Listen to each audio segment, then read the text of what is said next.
We understand that everyone likes their workspace to look a little bit different. This is why we offer several different layout options so you can make your workspace work for you.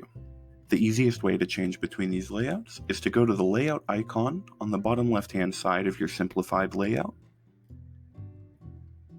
and this will bring up the Customize Layout widget. Here we can find all of our different layouts.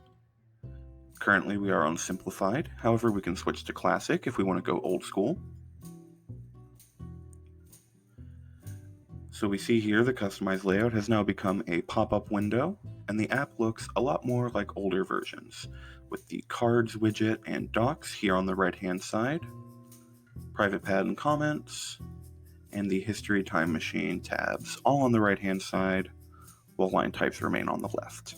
We can change to Hybrid mode, which is our third most popular layout, which is pretty much the exact same as Simplified. However, we also have this top-line menu system.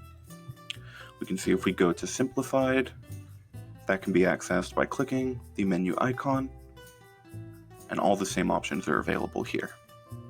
Another way you can change between these layouts is by going to this menu and going to View and Customize Layout. That will pop up the exact same window we were using before. This window will also let you add any widget you'd like to the workspace. This is a little too much to go into in this video, so we definitely recommend checking out our article and video on customizing your workspace so you can find out the best configuration that works for you.